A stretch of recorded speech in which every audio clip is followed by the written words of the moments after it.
Hey, look, I think I'm gonna call this show. It's a little podcast that we got going. I'm gonna call it Love No Hate, because when these situations get a little heated, everybody gonna think we hating on some of these athletes and stuff like that because of our opinions and outlooks.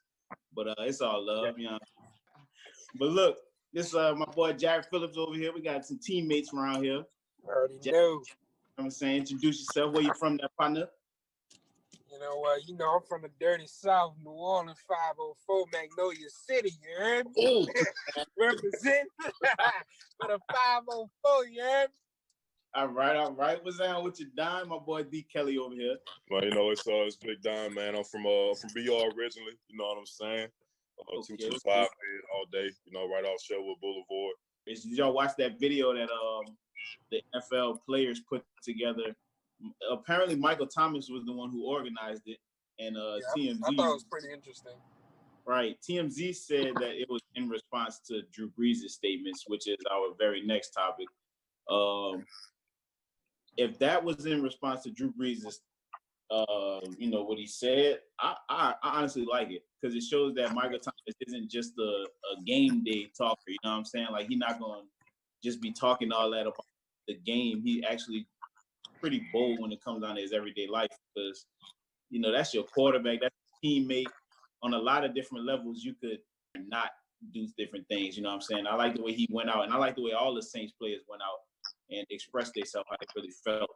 Me, I'm team over anything, and it would have been tough for me to just be able to at least put it on social media. I'll call them, personally, and let them know, but to let the world see that raw emotion, I think, is real good for us. And I appreciate Mike for that, and then he forgave him, and, doing the whole little playing the forgiveness role. Got a lot of people that don't sit too well with people, but like I said, I'm not a fan of anybody costing them their career or costing them what they do simply off of one statement or one situation. How y'all feel about what Drew Brees said and then Michael Thomas video, if y'all have any on that? Mike Thomas he a different cat just to begin with. You know what I'm saying? So it don't even surprise me. If you peep his Twitter, he stay chirping. You know what I'm saying? About stuff on the field, off the field.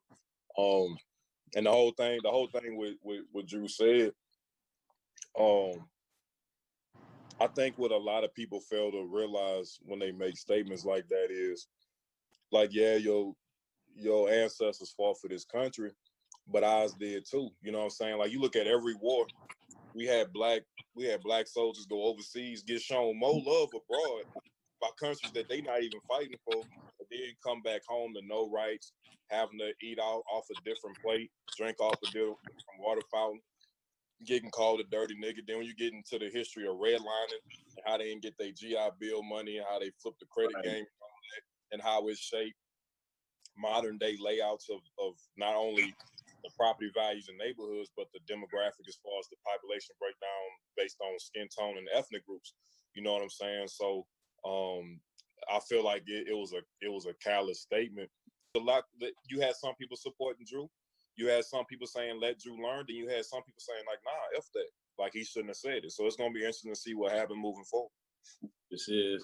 That's my main deal. I don't know how the locker room gonna shake back from it. That's man to man, you know what I'm saying? But as far as forgiving somebody, it shouldn't be that big of an issue. Now, trusting them to lead your team to, get some wins, that's a whole nother ordeal. And they just signed Jameis. Right. Yeah. I mean, I would challenge that thought that you said, Jay, just now about, forgiving, because it's like, me too. I feel like, what he said, that's truly how he felt, so, and he backtracked with an apology the next day. We seen that. And I thought it was a sincere apology, but I mean, with an apology, does it come with a new level of understanding? Or was it because he felt like, he might have messed up his money, he might have messed up his reputation? And I think, to me, I think if you're apologizing for something, yeah, you're accepting that, you did something wrong, but what is the mindset behind, you apologize. What's going to change? Do we think Drew Brees now, since he apologizes, is he, down with the cause?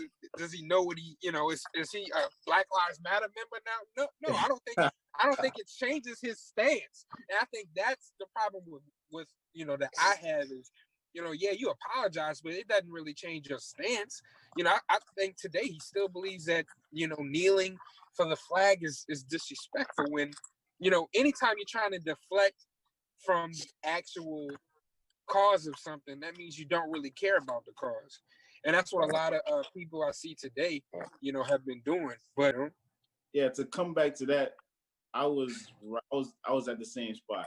I was like, I see how his heart is, blah blah blah. But what happened was did you see his tweet that he retweeted? He responded to President Trump. Yeah, so that's what kind of changed. I didn't see that. I didn't see the tweet. Go read what he said. Was it like recently or? Yeah, I think it was 13, 14 hours ago. Since his apology. Yeah, because Donald Trump said that he feel like Drew should have had forced to apologize and stuff like that. But Drew clarified, and just like you said, that it's not about the flag, So by Drew clarifying in his response to President Trump that it's not about the flag gives me a little hope. At least he's walking in the right direction, you know what I'm saying?